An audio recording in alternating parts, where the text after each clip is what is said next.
Hello decoders, welcome back to the channel. मैं हूं आपका दोस्त अनिकेत विशाल और स्वागत है आप सभी लोगों का एक और नए और एक्साइटिंग वीडियो में। नाउ आज के इस वीडियो में हम लोग बात करने वाले हैं फ्लटर में टेक्स्ट विजिट की। ठीक है, तो इस वीडियो में हम लोग टेक्स्ट विजिट को बिल्कुल इन डेप्थ में समझेंगे। इस सीरीज़ पे एक ज़ीरोथ वीडियो मैंने लगभग 2 साल पहले बनाया था। आज 2 साल बाद मैं इसका पहला वीडियो बनाने वाला हूँ। तो आई एम वेरी एक्साइटेड कि फाइनली ये सीरीज़ स्टार्ट हुआ जिसमें हम लोग फ्लटर विजिट को इन डेप्थ एनालाइज करने वाले हैं, अच्छे से उसको समझने वाले हैं। चलो एपिसोड 1 में हम लोग टेक्स्ट विजिट के बारे में बात करने वाले हैं। One of the very important visit है ये फ्लटर एप्लीकेशन का या फिर फ्लटर डेवलपमेंट का। अगर आपने कोई भी फ्लटर एप्लीकेशन देखा है और उस एप्लीकेशन में आपने कहीं पे टेक्स्ट देखा है, कहीं पे भी स्टैटिक टेक्स्ट देख रहे हो, तो there is a very high chances कि वो जो टेक्स्ट है वो टेक्स्ट विजिट की मदद से ही बनाया गया है। तो उसी विजिट को हम लोग समझने वाले हैं, पूरा इन डेप्थ समझेंगे। इस वीडियो के बाद आपको टेक्स्ट विजिट के ऊपर और कोई भी वीडियो देखने का ज़रूरत नहीं होगा। सबसे पहले तो हम लोग कुछ प्रॉपर्टीज़ को समझेंगे जो सबसे इंपॉर्टेंट प्रॉपर्टीज़ है, जैसे text align, text direction, overflow. फिर हम लोग टेक्स्ट स्केलर, कैसे स्केल कर सकते हैं टेक्स्ट को, maximum line selection colour. These are the very important properties, वो समझेंगे। सबसे पहले तो टेक्स्ट विजिट का जो है हम लोग टेक्स्ट विजिट के स्ट्रक्चर को समझेंगे। तो सबसे पहले हम लोग क्या समझने वाले हैं, टेक्स्ट विजिट स्ट्रक्चर। ठीक है, स्ट्रक्चर समझेंगे, फिर उसके इंपॉर्टेंट प्रॉपर्टीज समझेंगे।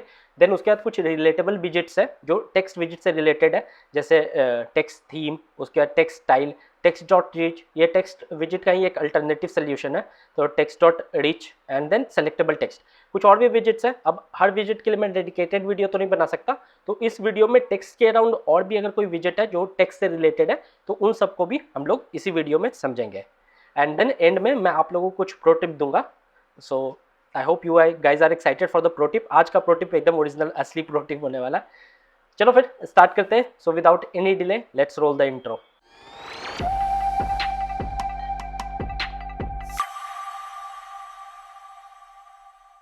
ओके, तो यहाँ पे ना मैंने एक बेसिक एप्लीकेशन बना लिया है। इस एप्लीकेशन में स्कैफोल्ड है, स्कैफोल्ड के अंदर सेंटर है, सेंटर के अंदर कॉलम है, कॉलम के अंदर एक कंटेनर है। ठीक है, स्कैफोल्ड, सेंटर, कॉलम्स, कंटेनर, सब के बारे में हम लोग डेडिकेटेड वीडियो में बात करेंगे।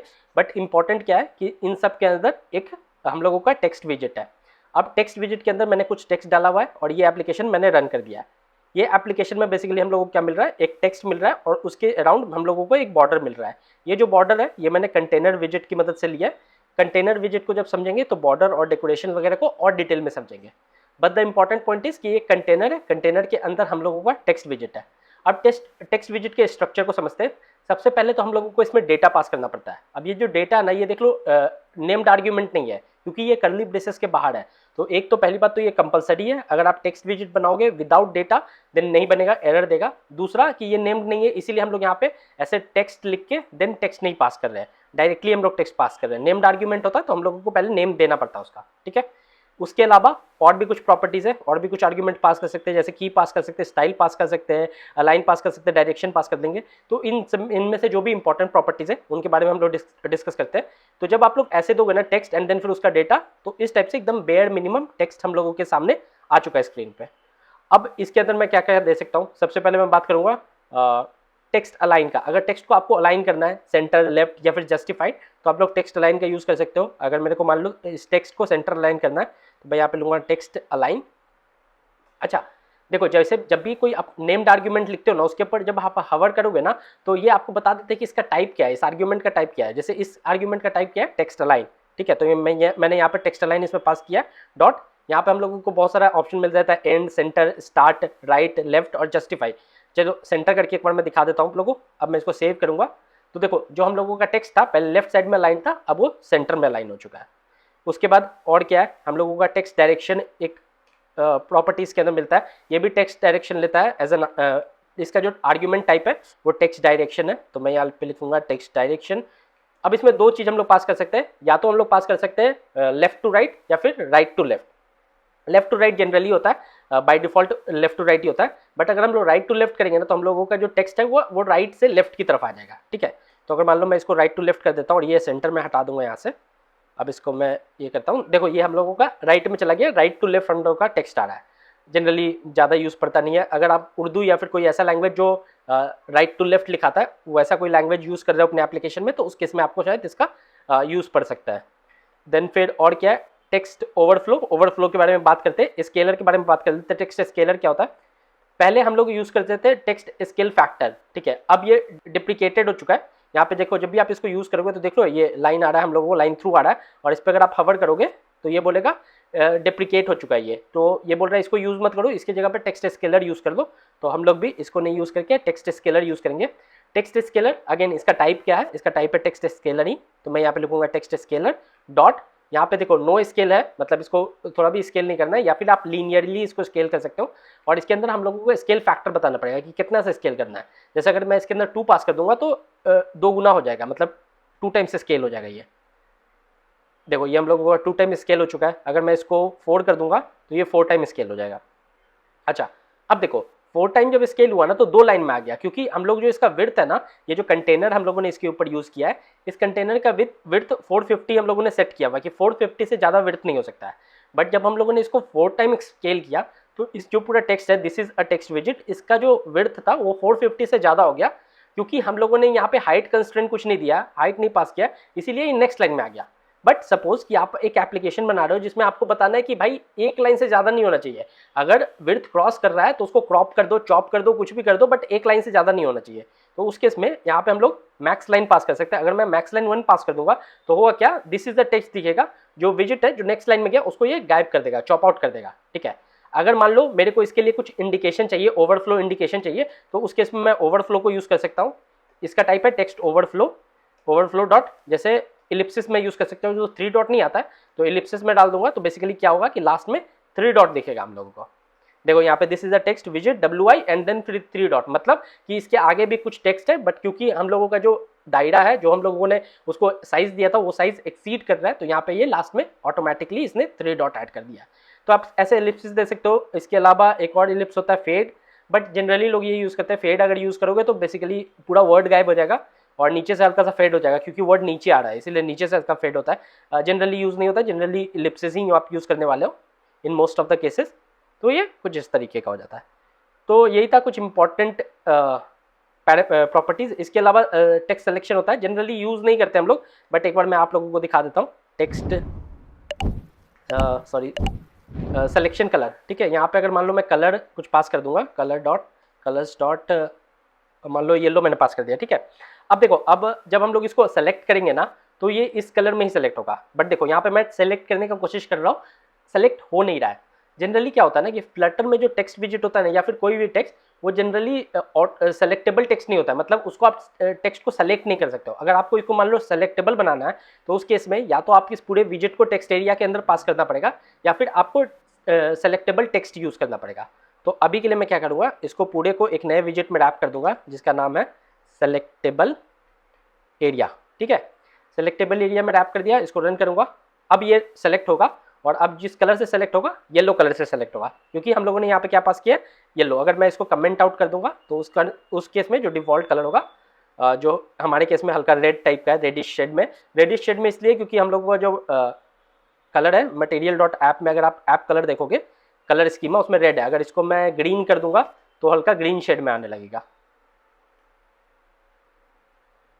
देखो हल्का ग्रीन शेड में आने लगा ना। और अगर आपको कोई डिफॉल्ट, अगर आपको कोई अपना कस्टम कलर पास करने का, तो वो भी आप यहाँ से पास कर सकते हो। एंड देखो अब ये येलो कलर का हो गया। तो यही था इंपॉर्टेंट प्रॉपर्टीज। और भी कुछ प्रॉपर्टीज होती हैं, बट उनके बारे में हम लोग ज़्यादा नहीं बात करेंगे, अभी और भी बहुत कुछ डिस्कस करना है। ये सारे सबसे इंपॉर्टेंट प्रॉपर्टीज हैं जो आप जनरली यूज़ करने वाले हो। जनरली तो मैं सेलेक्टेबल सिलेक्शन कलर तो कभी नहीं यूज़ करता हूँ, जनरली नहीं ही यूज़ करता हूँ। एंड स्केलर भी नहीं यूज़ करता हूँ, इससे अच्छा आप स्टाइल करके उसका फॉन्ट बढ़ा दो, ये भी जनरली नहीं यूज़ करता हूँ। यही 3 चीज़ें, या तो मैं डेटा पास करता हूँ, देन फिर उसके अंदर हम लोग मैक्स लाइन यूज़ करते हैं, ओवरफ्लो यूज़ करते हैं, मोस्टली यही तीनों यूज़ करते हैं। इसके अलावा स्टाइल भी यूज़ करते हैं, बट उसके बारे में सेपरेटली बात करेंगे। ओके, अब कुछ एडिशनल विजिट्स के बारे में बात कर लेते हैं रिलेटेड टू टेक्स्ट विजिट। तो उसमें हम लोग 4 विजिट्स के बारे में बात करने वाले हैं। सबसे पहले आता है टेक्स्ट थीम। अब देखो, हम लोगों ने जो बेसिक टेक्स्ट है वो तो यहाँ पे बना लिया है, बेसिक टेक्स्ट हम लोगों का रेडी है। अब हम लोगों को अगर मान लो इस टेक्स्ट को स्टाइल करना है, तो स्टाइल करने के लिए हम लोगों के पास क्या क्या ऑप्शन है।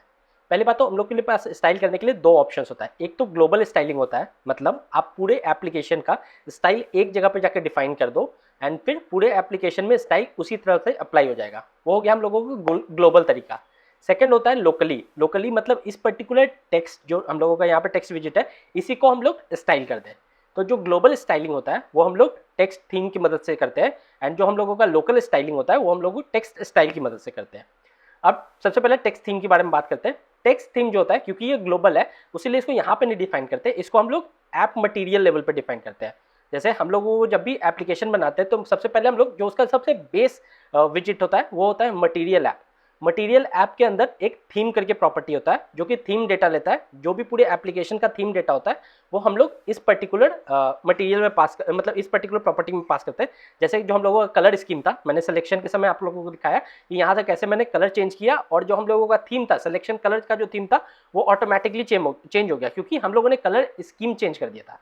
वैसे ही वहाँ पे एक और यहाँ पे डेटा होता है, मैंने इसको कमेंट किया हुआ है, अनकमेंट कर देता हूँ। उसको बोलते हैं थीम, टेक्स्ट थीम। ठीक है, एक मतलब थीम के अंदर एक और प्रॉपर्टी होता है टेक्स्ट थीम।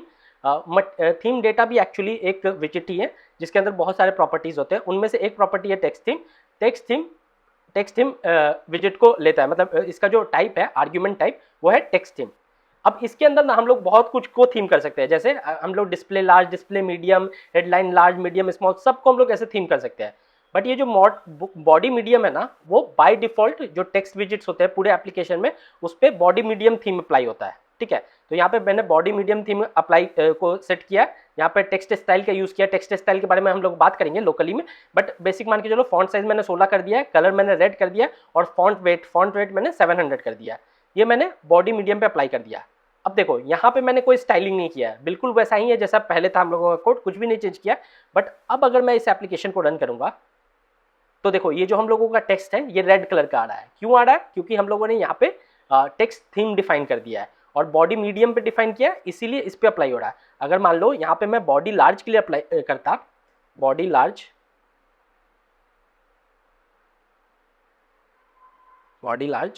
और बॉडी मीडियम को कमेंट कर दूंगा, तो क्या होगा, ये स्टाइल चला जाएगा क्योंकि बाय डिफॉल्ट जो है ना बॉडी मीडियम सारे टेक्स्ट एलिमेंट्स पे अप्लाई होता है। ठीक है, तो बॉडी लार्ज भी मैं छोड़ देता हूँ इसको ऐसे ही 20 करके।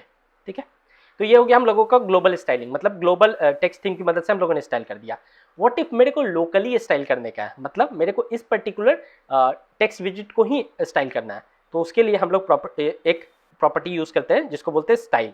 और स्टाइल लेता क्या है? स्टाइल हम लोगों का टेक्स्ट स्टाइल लेता है। देख रहे हो, इसका आर्ग्यूमेंट टाइप टेक्स्ट स्टाइल है, तो मैं यहाँ पे लिखूंगा स्टाइल और इसको मैं दूंगा text style, sorry text scalar हो गया स्टाइल। ठीक है, अब टेक्स्ट स्टाइल भी एक विजिट है, ये भी बहुत सारे प्रॉपर्टीज लेता है। इसके अंदर क्या क्या प्रॉपर्टीज हम लोगों को मिलता है? इसके अंदर हम लोगों को मिलता है इनहेरिट। इनहेरिट बेसिकली क्या होता है कि अगर आप लोगों ने ग्लोबल भी डिफाइन किया हुआ है और लोकल डिफाइन कर रहे हो, तो आप इनहेरिट की मदद से बताते हो कि आपको ग्लोबल वाला प्रॉपर्टीज चाहिए या फिर लोकल वाला। समझेंगे, इसको भी समझेंगे। कलर, बैकग्राउंड कलर, बहुत कुछ होता है इसमें। Font size, font weight, font style, letter spacing, ये सब कुछ है। डेकोरेशंस, अगर आपको अंडरलाइन वगैरह करना है, सारा कुछ तो एक वीडियो में नहीं कवर कर सकते, बट जो बेसिक चीजें हैं जो मैं जनरली यूज होती है उनके बारे में बात कर लेते हैं। सबसे पहले इनहेरिट के बारे में बात करते हैं। अभी देखो, अभी मैं मान लो यहाँ पे मैंने कोई भी स्टाइल नहीं डिफाइन किया है, ठीक है, और यहाँ पे हम लोगों का मीडियम डिफाइंड था। अभी हम लोगों का टेक्स्ट कैसा है? इस स्टाइल में आएगा। ठीक है, रेड कलर का आ रहा है। बट अगर मैंने मान लो यहाँ पे स्टाइल डिफाइन किया और इनहेरिट को मैंने फॉल्स कर दिया, जैसे मैंने इनहेरिट को फॉल्स करूंगा तो जो ग्लोबल स्टाइल था ना जो इस पे अप्लाइड था वो हट जाएगा। देखो ग्लोबल स्टाइल हट गया। अच्छा, अब अगर मान लो मैं यहाँ पे अपना कलर पास करूंगा, कलर्स डॉट ग्रीन पास कर देता हूं मैं। ठीक है, अब क्या है कि ये ग्रीन कलर का आ जाएगा, ग्रीन कलर का है। व्हाट इफ अगर मैं इसको ट्रू करूंगा, अब अगर मैंने इसको ट्रू किया मतलब मैं इनहेरिट करना चाह रहा हूँ ग्लोबल को, और यहाँ पे मैंने कलर पास किया है, तो आपको क्या लगता है यहाँ पे जो टेक्स्ट है हम लोगों का किस कलर का आएगा? क्योंकि ग्लोबल में हम लोगों का कलर रेड है और यहाँ पे हम लोगों ने ग्रीन पास किया है। क्या लगता है आप लोगों को, ग्रीन कलर का टेक्स्ट दिखेगा या रेड कलर का दिखेगा? एक बार इसका आंसर मेरे को कमेंट में बताओ, वीडियो को पॉज करो, इसका आंसर कमेंट में लिख के बताओ, ग्रीन या फिर रेड। ठीक है, देखते हैं किसको किसको सही आंसर पता है। द राइट आंसर इज कि हम लोगों को जो टेक्स्ट है वो ग्रीन कलर का दिखेगा। ठीक है, but the only thing is कि जब हम लोग इनहेरिट को ट्रू कर रहे हैं ना, तो ये सारे प्रॉपर्टीज को इनहेरिट करेगा। क्या क्या प्रॉपर्टीज हम लोगों ने पास किया था? हम लोगों ने फॉन्ट साइज पास किया था, कलर पास किया था और फॉन्ट वेट पास किया था। तो इसने फॉन्ट साइज और फॉन्ट वेट को इनहेरिट कर लिया है, मतलब इसका फॉन्ट साइज इसने 16 कर दिया है और इसका फॉन्ट वेट 700 कर दिया है, बट इसका जो कलर है ना वो ये लोकली चूज कर रहा है। अगर मैं यहाँ से फॉन्ट साइज को इंक्रीज कर दूंगा, फॉर एग्जाम्पल यहाँ से अगर मैं फॉन्ट साइज को 32 कर दूंगा तो देखो बहुत लार्ज सा टेक्स्ट दिखने लगेगा, ठीक है, क्योंकि फॉन्ट साइज ये अभी भी ऊपर से इनहेरिट कर रहा है, ठीक है। और अगर मैं इनहेरिट को पूरी तरह से फॉल्स कर दूंगा तो कुछ भी इनहेरिट नहीं करेगा, ठीक है। तो ये होता है हम लोगों का इनहेरिट। अगर आप ग्लोबल स्टाइलिंग यूज करो तो उस केस में आपको इनहेरिट बहुत यूजफुल हो सकता है। इसके अलावा कलर हम लोगों ने देख ही लिया। देन फिर फॉन्ट साइज होता है, फॉन्ट साइज में आप कुछ भी फॉन्ट साइज पास कर सकते हो। फॉन्ट वेट होता है, फॉन्ट वेट के अंदर हम लोगों को इसका आर्ग्यूमेंट टाइप क्या है, फॉन्ट वेट डॉट कुछ भी फॉन्ट वेट पास कर सकते हो, बोल्ड पास कर सकते हो, ऐसे बोल्ड नॉर्मल भी पास कर सकते हो, या फिर फॉन्ट वेट डिजिट्स में भी पास कर सकते हो, 700 600 कुछ भी पास कर सकते हो। देन फिर और क्या होता है, और क्या यूज़ कर सकते हैं हम लोग, स्पेसिंग वगैरह यूज़ कर सकते हैं, हाइट यूज़ कर सकते हैं, लोकल। अगर मान लो कि आपका एप्लीकेशन मल्टी लैंग्वेज में है तो आप इस पर्टिकुलर जो टेक्स्ट विजिट है इसका लैंग्वेज क्या है वो लोकल की मदद से बता सकते हो। फोरग्राउंड बैकग्राउंड पेंट कर सकते हो, बैकग्राउंड कलर दे सकते हो। अगर मान लो आपको कुछ बैकग्राउंड कलर देना है तो मैं यहाँ पे कलर्स डॉट येलो कलर का बैकग्राउंड कलर दे सकता हूँ, देखो इस टाइप का कुछ आएगा। एंड और क्या है, डेकोरेशन। अगर मान लो मेरे को कुछ इसको अंडरलाइन करना है या फिर इसको स्ट्राइक थ्रू करना है तो वो मैं डेकोरेशन की मदद से कर सकता हूँ। डेकोरेशन डॉट टेक्स्ट डेकोरेशन शायद होता है, क्या आर्ग्यूमेंट टाइप देख लेते हैं इसका। आर्ग्यूमेंट टाइप इसका टेक्स्ट डेकोरेशन है, मैं डेकोरेशन लिख रहा था। Text decoration dot line through, underline, overline. तो अगर आपको ओवरलाइन करना है, अंडरलाइन करने का है तो आप जैसे ओवरलाइन कर सकते हो, ये ऊपर लाइन आएगा। एक मिनट बैकग्राउंड कलर हटाता हूँ तो अच्छे से दिखेगा। ये देखो ओवरलाइन आ रहा है। अच्छा एक काम और कर सकते हैं, शायद ओवरलाइन और अंडरलाइन दोनों एक साथ भी कर सकते हैं। एक बार ट्राई करते हैं, मैंने कभी ट्राई नहीं किया है, ये जनरली मैं यूज़ नहीं करता हूँ ये सारे प्रॉपर्टी। अच्छा नहीं कर सकते, ओवरलाइन अंडरलाइन एक साथ नहीं कर सकते, कोई मेथड होगा शायद। एक काम करो, ये आप लोगों के लिए होमवर्क है। अगर मान लो मेरे को किसी टेक्स्ट को अंडरलाइन और ओवरलाइन दोनों एक साथ करना है तो वो कैसे कर सकते हैं, एक बार ट्राई करना, बताना मेरे को। आई थिंक एक बार और ट्राई करते हैं, वैल्यूज से हो सकता है शायद, कंबाइन। अच्छा हाँ कंबाइन, यहाँ पे कंबाइन में हम लोगों को क्या है, कंबाइन में हम लोगों को लिस्ट पास करना है। यहाँ पे मैं पास कर सकता हूँ टेक्स्ट डेकोरेशन। अच्छा सॉरी मैंने ही बता दिया, बट एनीवेज हाँ समझ गए ना आप, ये मेरे को पता नहीं था बट ठीक है। प्लस अंडरलाइन, अब देखो कंबाइन अंडरलाइन ओवरलाइन दोनों आएगा। अगर इसमें मैं स्ट्राइक थ्रू भी पास कर दूंगा तो स्ट्राइक थ्रू भी आ जाएगा। Text decoration dot line through, sorry strike through बोल रहा हूँ मैं, लाइन थ्रू, ठीक है। चलो बहुत ज़्यादा कैरी फॉरवर्ड हो गया मैं इसमें, ठीक है। यही सारा कुछ प्रॉपर्टीज है हम लोगों का टेक्स्ट स्टाइलिंग में। अगर आप लोगों को लोकली स्टाइल करना है टेक्स्ट, और यही जो टेक्स्ट स्टाइल होता है ना यही हम लोग ग्लोबल में भी डिफाइन करते हैं। यहाँ पे भी देखोगे तो यही टेक्स्ट स्टाइल पास किए, जैसे भी आप लोगों को स्टाइल करना आप लोग जैसे भी चाहो स्टाइल कर सकते हो। डेकोरेशन को भी आप स्टाइल कर सकते हो, डेकोरेशन का आप विड्थ सेट कर सकते हो, उसके बाद उसको स्टाइल कर सकते हो, वेवी लाइन होना चाहिए, डबल लाइन होना चाहिए, जैसा भी लाइन होना चाहिए, बहुत कुछ है। सब कुछ आप एक्सप्लोर करना, एक एक करके एक काम करना, टेक्स्ट स्टाइल के अंदर जो भी है ना सब कुछ एक एक करके ट्राई करना। सबका आर्ग्यूमेंट टाइप यहाँ पर लिखा हुआ है, उसी वही आर्ग्यूमेंट उसमें पास करना, एंड देन फिर आप लोगों को अच्छे से समझ में आ जाएगा, ठीक है। तो ये हो गया हम लोगों का टेक्स्ट स्टाइलिंग, बेसिक अभी हम लोगों ने समझ लिया। यहाँ से मैं थोड़ा सा इसका फॉन्ट कम कर देता हूँ, चलो फॉन्ट बढ़ा देता हूँ, क्या दिक्कत है। इसको ब्लैक कर देता हूँ ताकि थोड़ा अच्छा लगे, ब्लैक 87, ठीक है। यहाँ पे हम लोगों ने स्टाइल कर लिया है अपना टेक्स्ट को अच्छे से। अब इसके अलावा और क्या प्रॉपर्टी का हम लोग बात करने वाले हैं, अब हम लोग बात करने वाले हैं टेक्स्ट डॉट रिच। ये टेक्स्ट का नहीं, एक समझ लो आप एक्सटेंडेड वर्जन है, एक अल्टरनेटिव सोल्यूशन है, जहाँ पे हम लोग यहाँ पे टेक्स्ट डॉट रिच पास करते हैं। एक मिनट में आप लोगों को फ्रेश बना के दिखाता हूँ। इसको मैं पूरा कमेंट कर देता हूँ। टेक्स्ट एरिया के अंदर मैं सेलेक्टेबल एरिया के अंदर मैं जाऊँगा, यहाँ पर मैं लिखूँगा टेक्स्ट और डॉट रिच, ठीक है। अब देखो रिच टेक्स्ट के अंदर एक बार रिच टेक्स्ट को थोड़ा समझने का कोशिश करते हैं। यहाँ पे मैं हवर करता हूँ, यहाँ पे देखो, यहाँ पे हम लोग को वो डेटा नहीं पास करना है, हम लोगों को क्या पास करना है, टेक्स्ट स्पैन पास करना है। इनलाइन स्पैन जो इसका आर्ग्यूमेंट टाइप है वो आर्ग्यूमेंट पास करना है, जो कि हम लोगों को पास करना ही है, that is compulsory. And then फिर उसके अंदर हम लोग की स्टाइल वगैरह सब कुछ पास कर सकते हैं। इसका फायदा क्या है, हम लोग रिच टेक्स्ट यूज क्यों करते हैं, सबसे पहले हम लोग फायदा समझते हैं। फायदा क्या है कि अगर मान लो कि मेरे को कोई ऐसा टेक्स्ट लिखना है, हेलो वर्ल्ड, ठीक है। अब अगर हम लोगों को हेलो वर्ल्ड लिखना है जिसमें हेलो का कलर रेड होना चाहिए और वर्ल्ड का कलर ग्रीन होना चाहिए, मतलब हम लोग सेपरेट टेक्स्ट पे सेपरेट वर्ड्स पे सेपरेट स्टाइलिंग देना चाहते हैं, तो उस केस में हम लोग रिच टेक्स्ट को यूज कर सकते हैं। ऑल्दो इसको आप रो की मदद से भी कर सकते हो, जब हम लोग रो के क्लासेस में समझेंगे रो के बारे में देन मैं आप लोगों को बताऊंगा। बट इन जनरल अगर मान लो आप लोगों को 2 वर्ड है, 3 वर्ड है या फिर 2 सेंटेंस है जिसको डिफरेंट डिफरेंट स्टाइलिंग देना है, किसी को बोल्ड करना है, जैसे ऐसा हो सकता है कि हेलो वर्ल्ड, या फिर जैसे मैं यहाँ पे लिखता हूँ फॉर एग्जाम्पल ग्रीटिंग लिखता हूँ हेलो अनिकेत, ठीक है। अब मैं क्या चाहता हूँ अनिकेत, तो यहाँ पे मैं क्या चाहता हूँ कि जो हेलो हो वो हम लोगों का नॉर्मल टेक्स्ट हो, बट जो अनिकेत हो वो बोल्ड हो। इस टाइप के आपको ये मिल सकते हैं, मतलब प्रॉब्लम स्टेटमेंट मिल सकता है। तो वो कैसे करोगे, वो आप लोग करोगे रिच टेक्स्ट की मदद से। यहाँ पे सबसे पहले हम लोगों को टेक्स्ट स्पैन पास करना पड़ेगा। टेक्स्ट स्पैन के अंदर क्या क्या लेता है, टेक्स्ट स्पैन के अंदर टाइटल लेता है एंड देन फिर चिल्ड्रन, सॉरी टेक्स्ट लेता है एंड देन चिल्ड्रन लेता है। तो यहाँ पे मैं टेक्स्ट पास करूंगा, टेक्स्ट हम लोगों का क्या होगा हेलो। अब ये हेलो का आप स्टाइल दे सकते हो, मैं यहाँ पे इसको स्टाइल दे दूंगा text style, text style normal styling देंगे, बस इसको मैं फॉन्ट वेट दे देता हूँ, फॉन्ट साइज दे देता हूँ सॉरी 32, वेट नहीं दूंगा, इसको नॉर्मल रखूंगा। और नीचे जो अनिकेत है ना उसमें हम लोग स्टाइल डालने वाले हैं। तो ये हो गया, और इसका मैं कलर भी दे देता हूँ ताकि अच्छे से हम लोग को पता लगे। कलर्स डॉट, इसको मैं दे देता हूँ ग्रीन, ठीक है, कलर्स डॉट ग्रीन। अब इसके अंदर हम लोग और क्या पास कर सकते हैं, इसके अंदर हम लोग चिल्ड्रन पास कर सकते हैं। चिल्ड्रन के अंदर चिल्ड्रन बेसिकली एक एरे है, और एरे में हम लोग क्या पास सकते हैं, चिल्ड्रन का जो आर्ग्यूमेंट टाइप है वो क्या है, लिस्ट ऑफ इनलाइन स्पैन, जो इनलाइन स्पैन पास कर सकते हैं। जैसे टेक्स्ट स्पैन एक इनलाइन स्पैन का टाइप है, तो मैं यहाँ पे एक और टेक्स्ट स्पैन पास कर सकता हूँ। उस टेक्स्ट स्पैन को मैं बस यहाँ से कॉपी कर दूंगा पूरा सब कुछ, और यहाँ पे टेक्स्ट स्पैन में पेस्ट कर दूंगा। मेरे को क्या लिखना है, हेलो अनिकेत, यहाँ पे मैं कॉमा देके स्पेस दे दूंगा, हेलो अनिकेत, और इसका भी साइज सेम रहेगा, इसका कलर हो जाएगा रेड, ठीक है। और इसका हम लोगों को फॉन्ट वेट भी देना है इसमें, फॉन्ट वेट, और इसका फॉन्ट वेट हो जाएगा फॉन्ट वेट डॉट बोल्ड, ठीक है। अब देखो जो हम लोगों का डिजायर्ड रिजल्ट था वो हम लोगों को मिल जाएगा। यहाँ पे हेलो वर्ल्ड आ रहा है जिसमें, अच्छा वेट,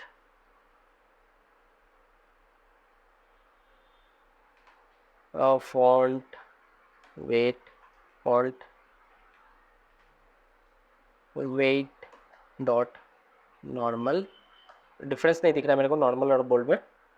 हाँ अब देखो शायद दोनों बोल्ड था पहले, बट ठीक है, आपको दिख रहा होगा हेलो जो है वो हम लोगों का नॉर्मल फॉन्ट में ग्रीन कलर का, वेरस अनिकेत जो है वो रेड कलर का है और वो बोल्ड है, ठीक है। तो यही है टेक्स्ट रिच की मदद से आप लोग ऐसे बना सकते हो। अगर मान लो पूरा का पूरा सेंटेंस होता तो पूरा एक सेंटेंस ऊपर जाता, दूसरा सेंटेंस नीचे जाता, ऐसे ही आप लोग ना ये, क्योंकि ये एक एरे है, ये जो चिल्ड्रन है ये पूरा एक एरे है, तो आप इसमें मल्टीपल टेक्स्ट स्पैन पास कर सकते हो। अगर मेरे को एक और टेक्स्ट स्पैन पास करना है तो मैं पास कर सकता हूँ। यहाँ पे मैं लिखूंगा हेलो अनिकेत, यहाँ पे ये, एंड देन फिर हाउ आर यू, ठीक है। ये मैंने मैसेज कैसे किया, ये भी मेरे को बोल्ड नहीं चाहिए और ये मेरे को ब्लैक में चाहिए, ठीक है।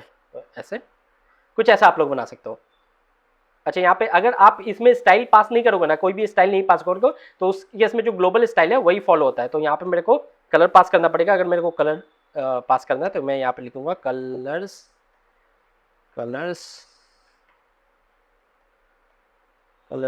डॉट ब्लैक 87, ठीक है। तो ये कुछ ऐसा हम लोगों का बन गया है, ठीक है। ये हो गया हम लोगों का टेक्स्ट स्पैन। और लास्ट में हम लोग समझ लेते हैं सेलेक्टेबल टेक्स्ट। जो सेलेक्टेबल एरिया होता है ना, बेसिक है, जल्दी से हम लोग इसका बात करेंगे, ज़्यादा डिटेल में मैं नहीं जाऊँगा। इसको भी मैं कमेंट कर देता हूँ अभी के लिए, रिच टेक्स्ट को। ये सारा कोड मैं पुश कर दूंगा मेरा, अगर आप लोगों ने गिटहब वाला देखा होगा तो उसमें मैंने बताया था कि सारा कोड मैं पुश करने वाला हूँ। टेक्स्ट विजिट करके आप लोगों को एक ब्रांच मिल जाएगा, उसी ब्रांच में सारा कोड पुस्ट होगा। एक काम करता हूँ मैं, अब मेरे को ये सेलेक्टेबल एरिया नहीं चाहिए, इसको उड़ा देते हैं, सॉरी सेलेक्टेबल एरिया नहीं चाहिए, इसको उड़ा दिया मैंने, ये भी ठीक है। अब यहाँ पे जो हम लोगों का कंटेनर है उसी के अंदर मैं एक चाइल्ड पास करूँगा। ये चाइल्ड क्या होगा, सेलेक्टेबल टेक्स्ट, ठीक है। अब देखो सेलेक्टेबल टेक्स्ट भी ना नॉर्मल टेक्स्ट की तरह ही है, बस ये बाय डिफॉल्ट सेलेक्टेबल होता है, सेलेक्टेबल एरिया में रैप करने का जरूरत नहीं है। इसमें भी जो फर्स्ट आर्ग्यूमेंट होता है नॉन नेम आर्ग्यूमेंट, वो डाटा है, उसके अंदर फिर हम लोगों को थोड़ा फोकस नोट वगैरह भी होता है, अगर फोकस किस करना है तो वो। बाकी उसके अलावा जो मोस्ट ऑफ द प्रॉपर्टीज है ना वो सेम ही रहता है, एज ऑफ जो हम लोगों का टेक्स्ट में जो प्रॉपर्टीज मिलते हैं वही सारे प्रॉपर्टीज मिलते हैं। यहाँ पे भी अगर आप चाहो तो यहाँ पे मैं डेटा पास कर सकता हूँ कुछ, हेलो वर्ल्ड, हेलो डिकोडर्स लिखते हैं, डिकोडर्स, ठीक है, रन करता हूँ। यहाँ पे देखो हेलो डिकोडर्स आ रहा है, इसको मैं सेलेक्ट कर सकता हूँ। ये सेलेक्ट एरिया में जबकि रैप्ड भी नहीं है क्योंकि ये सेलेक्टेबल टेक्स्ट है, तो इसको आप सेलेक्ट भी कर सकते हो। यही था। इसके अलावा जो भी प्रॉपर्टीज है मोस्टली टेक्स्ट से रिलेटेड है। कुछ एक्स्ट्रा प्रॉपर्टीज आपको मिलते हैं सिलेक्शन के करस्पॉन्डिंग, कुछ एक्स्ट्रा प्रॉपर्टीज मिलता है जैसे सिलेक्शन कंट्रोलर वगैरह मिलता है जिससे आप सिलेक्शन को कंट्रोल कर सकते हो। ऑन टैप मिलता है, अगर आप इस पर टैप करोगे तो ऑन टैप वगैरह सब कुछ मिलता है। तो यही था, आप इसकी मदद से बेसिकली सेलेक्टेबल टेक्स्ट बना सकते हो। ओके, अब इस वीडियो के एंड पे हम लोग पहुंच चुके हैं जहाँ पे हम लोग बात करने वाले हैं प्रो टिप की, ठीक है। तो चलो मैं रिवील करता हूँ आप लोगों को pro tip, how to use global styling like a pro, ठीक है। अच्छा, ग्लोबल स्टाइलिंग यूज करने के लिए मैंने एक तरीका आप लोगों को बताया जहाँ पे हम लोग टेक्स्ट थीम की मदद से, यहाँ पे जो टेक्स्ट थीम मटेरियल ऐप में डिफाइन करते हैं उसकी मदद से यूज कर सकते हैं। एक तरीका तो ये है एब्सोल्युटली, आप इससे भी कर सकते हो। या फिर एक और तरीका है जहाँ पे आप अपना एक क्लास बना सकते हो, एक मैनेजर क्लास बना सकते हो और वहाँ पे सारे स्टाइल्स को लिख सकते हो और उन स्टाइल को पूरे एप्लीकेशंस में यूज कर सकते हो। कैसे कर सकते हो वो बताता हूँ मैं। जैसे मान लो मैंने यहाँ पे एक क्लास बना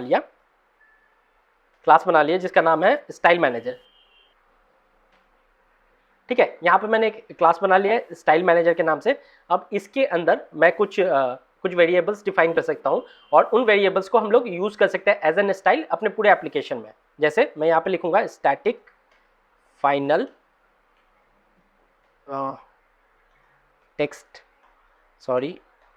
टेक्स्ट, अरे यार, टेक्स्ट स्टाइल, ठीक है। और इस टेक्स्ट स्टाइल का नाम दे देंगे हम लोग हेडर, ठीक है। जैसे आप लोगों ने हेडर डिफाइन कर दिया। देखो इसका ना यूज पता है कहाँ पे होता है, जैसे अगर आपको मान लो फिग्मा डिजाइन मिल रहा है तो there is a very high chance कि आपका जो डिजाइनर होगा ना वो पूरा टाइपोग्राफी का एक आपको पूरा बता देगा कि पूरे डिजाइन में क्या क्या टाइपोग्राफी यूज कर रहा है। जैसे हेडर यूज कर रहा होगा, बॉडी यूज कर रहा होगा, सब हेडिंग यूज कर रहा होगा, इस टाइप से यूज कर रहा होगा, तो वो सारा टाइपोग्राफी आपको एक जगह पे मिल जाएगा। तो उन सबको आप डिफाइन कर सकते हो जैसा डिजाइनर ने बनाया हुआ है उसी हिसाब से यहाँ पर डिफाइन कर सकते हो एंड देन फिर इसको पूरे एप्लीकेशन में यूज कर सकते हो। तो यहाँ पर मैंने जैसे हेडर डिफाइन किया, इसके अंदर मैं लिखूंगा टेक्स्ट स्टाइल, ठीक है। और फिर मैं यहाँ पे अपना स्टाइल डिफाइन करूंगा। अब जैसे हेडर में हम लोगों को क्या होगा, जैसे फॉन्ट साइज होगा हम लोगों का हेडर का मान लो 24, ठीक है। फॉन्ट वेट होगा, हेडर है क्योंकि तो वेट ज़्यादा होगा, फॉन्ट वेट डॉट 900 और 700 में भी, ठीक है। इसके अलावा कलर हो सकता है हम लोगों का, कलर होगा कलर्स डॉट, ये हम लोगों ने एक बेसिक स्टाइल यहाँ पे डिफाइन कर लिया। यहाँ पे इसके आगे मैं कॉन्स्ट लिख देता हूँ। यहाँ पे हम लोगों ने एक बेसिक स्टाइल डिफाइन कर लिया। अब इस स्टाइल को हम लोग पूरे एप्लीकेशन में यूज कर सकते हैं। इसका फायदा ये है कि अगर मान लो फ्यूचर में आपका डिजाइनर आपके पास आता है और अब आपको बोलता है ना कि जो हेडर है ना उसका फॉन्ट साइज 24 उतना अच्छा नहीं लग रहा है, हम लोग को हेडर का फॉन्ट साइज बढ़ा के 32 कर देना चाहिए। तो उस केस में क्या है कि खाली आप एक जगह पे एक जो ये वाला क्लास है इस क्लास में जाके इसका अगर फॉन्ट साइज चेंज कर दोगे तो पूरे एप्लीकेशन में जितने भी जगह पे आपने हेडर यूज किया होगा उन सभी जगहों पे हेडर का जो फॉन्ट साइज है वो चेंज हो जाएगा, ठीक है। तो अभी के लिए मैं 24 कर देता हूँ और यहाँ पे अब हम लोगों को लोकल स्टाइलिंग डिफाइन करने का जरूरत नहीं है, ये पूरा स्टाइल में हटा लूंगा। और क्योंकि ये हम लोगों का स्टैटिक वेरिएबल है तो उस केस में हम लोग डायरेक्टली क्लास नेम के साथ इसको कॉल कर सकते हैं। तो मैं लिखूंगा यहाँ पे स्टाइल मैनेजर डॉट हेडर, ठीक है, एज सिंपल एज दैट। यहाँ पे मैंने हेडर लिख लिया। अब इसको मैं रन करूंगा। देखो वो जो स्टाइल हम लोगों ने डिफाइन किया था वो स्टाइल इस पर्टिकुलर टेक्स्ट पे अप्लाई हो चुका है, ठीक है। यहाँ तक क्लियर है। अब देखो यहाँ पे ना मैं एक प्रो टिप देना चाहता हूँ। यहाँ तक तो ठीक है, ये तो आप लोगों को पता लग गया कि ग्लोबल ये हो गया। अब यहाँ पे प्रो टिप ये है कि मान लो कि आपके एप्लीकेशन में मोस्ट ऑफ जो हेडर्स जो है वो हेडर्स ब्लैक कलर का है, मतलब ब्लैक 87 कलर का है। बट कहीं कहीं पे ना वार्निंग हेडर्स है, मतलब कहीं पे जो हेडर है ना वो रेड कलर का भी है। तो उस केस में आप क्या करोगे, ठीक है। अब सोचो, एक बार सोच के बताओ कि कैसे आप लोग इसको अप्रोच कर सकते हो। उस केस में आप लोग क्या करोगे। सबसे पहला सोल्यूशन तो ये है कि आप यहाँ पे एक और हेडर बना लो जिसका नाम होगा हेडर रेड, ठीक है। और यहाँ पे कलर इसकी जगह पे रेड यूज कर दो, ठीक है। और यहाँ पे जब भी आप जहाँ पे आपको हेडर रेड यूज करना होगा आप यहाँ पे हेडर रेड यूज कर सकते हो। ठीक है, एक तरीका तो ये है, डेफिनेटली ये एक अच्छा तरीका है, मतलब ये एक तरीका है, अच्छा तो नहीं है वो तो बाद में बात करते हैं, ये एक तरीका है जिससे आप कर सकते हो। बट देखो इसमें प्रॉब्लम यही है ना कि हम लोगों ने ना अननेसेसरली एक एक्स्ट्रा वेरिएबल बना दिया है। कल को जब हम लोगों को फॉन्ट साइज चेंज करना पड़ेगा, कल को जब डिजाइनर हमारे पास आएगा वो बोलेगा कि फॉन्ट साइज 32 करना है, तो जितना भी हेडर कलर बनाया हो ना, मान लो कि एक और हेडर कलर है जो ग्रीन कलर का है, जहाँ पे सक्सेस दिखा रहा है वहां पे भी एक हेडर कलर है वो ग्रीन कलर का है, तो उसके इसमें क्या करोगे, फिर आप ये ग्रीन कलर का डिफाइन करोगे, फिर वैसे ही मान लो कि एक पर्पल कलर का होगा तो फिर हेडर पर्पल डिफाइन करोगे, तो that is not a good approach. ठीक है, उससे क्या है कि आपको अगर कल को कुछ भी चेंज करना है तो सब जगह चेंज करना पड़ेगा, तो ये अप्रोच हम लोग नहीं फॉलो कर सकते हैं। सेकंड अप्रोच है कि आप लोग इसका एक फंक्शन बना लो और फंक्शन में कलर एज एन आर्ग्यूमेंट ले लो, और जब भी जहां पे भी यूज करना है उसको कलर आर्ग्यूमेंट यूज कर दो, वो भी एक तरीका है। लेकिन जो बेस्ट तरीका है ना, जो मेरे को लगता है बेस्ट तरीका है, वो ये है कि आप लोग यहाँ पे हेडर रखो और हेडर के आगे ना हम लोगों को फ्लटर एक फंक्शन देता है जिसको बोलते हैं कॉपी विथ। अब बेसिकली ये फंक्शन करता क्या है, ये फंक्शन ना ये जो पर्टिकुलर वेरिएबल है, इस वेरिएबल का सब कुछ कॉपी करेगा, सारा प्रॉपर्टीज कॉपी करेगा, जैसे इसका साइज कॉपी करेगा, वेट कॉपी करेगा, कलर भी कॉपी करेगा, अंटिल हम लोग इसमें कुछ डिफाइन नहीं करेंगे। बस यहाँ पे जो हम लोग डिफाइन करेंगे ना, वो वाला जो प्रॉपर्टी है उसको कॉपी नहीं करेगा। जैसे मैं अगर यहाँ पे कलर डिफाइन करता हूँ और कलर्स डॉट यहाँ पे रेड कर देता हूँ, तो अब बेसिकली ये करेगा क्या कि फॉन्ट और साइज तो हम लोगों को ऊपर से यहाँ से उठा के लेके आएगा, और जो कलर है वो कलर हम लोगों ने जो ये कॉपी विथ के अंदर डिफाइन किया वो वाला लेगा, तो कलर अब ब्लैक की जगह रेड हो जाएगा। इसको रन करते हैं, देखो रेड कलर का हो गया क्योंकि हम लोगों ने कॉपी विथ से इसका कलर चेंज कर दिया। तो यहाँ पे प्रो टिप यही है कि अगर आप लोगों को मान लो ऐसे आप लोगों को पूरा टाइपोग्राफी मिलता है, आप लोगों ने टाइपोग्राफी का एक अलग बनाया हुआ है स्टाइल मैनेजर, तो उस स्टाइल मैनेजर में डिफरेंट जो हेडर्स है वो डिफाइन मत करो कलर के बेसिस पे, और कलर को जब भी आप लोगों को चेंज करना होगा तो उसको आप लोग कॉपी विथ की मदद से चेंज कर सकते हो। बाकी यहाँ पे आप फॉन्ट साइज भी चेंज कर सकते हो, फॉन्ट वेट भी चेंज कर सकते हो, वो भी हो सकता है। बट मेरे को लगता है अगर आपका font size font wait change हो रहा है ना, तो वो बेसिकली पूरा टाइप ही चेंज हो गया, वो हेडर की जगह हो सकता है बॉडी हो या फिर सब हेडिंग हो, तो वो पूरा टाइप ही चेंज हो गया। तो कलर एक ऐसा चीज है जो एक ही हेडिंग में मल्टीपल टाइम्स आ सकता है। मोस्ट ऑफ द एप्लीकेशन में एक ही कलर होगा हेडर के लिए, बट कहीं कहीं पे थोड़ा बहुत चेंजेस होगा, तो उस केस में हम लोग जो मोस्ट ऑफ द एप्लीकेशन में कलर यूज हो रहा है उसको डिफॉल्ट कलर में अप्लाई कर देंगे, और जहां पे थोड़ा बहुत चेंज हो रहा है उसको हम लोग कॉपी विथ की मदद से चेंज कर देंगे। आई होप आपको ये टिप अच्छा लगा होगा, इंपॉर्टेंट है। अगर आप इंडस्ट्री लेवल पे काम कर रहे हो तो इनसे सारे टिप्स से आपका काम बहुत आसान हो सकता है। ठीक है, थोड़ा वीडियो लंबा हो गया है, बट आई एम श्योर कि आप लोगों ने बहुत कुछ सीखा होगा, फ्लटर में टेक्स्ट विजिट के बारे में बहुत कुछ सीख लिया होगा। इसके अलावा ज़्यादा आप लोगों को ज़रूरत नहीं है, मोस्ट ऑफ द चीज़ें मैंने टेक्स्ट विजिट से रिलेटेड इस पर्टिकुलर वीडियो में कवर कर लिया है। चलो फिर मिलते हैं नेक्स्ट वीडियो में एक और नए विजिट के साथ, तब तक के लिए टेक केयर, बाय बाय।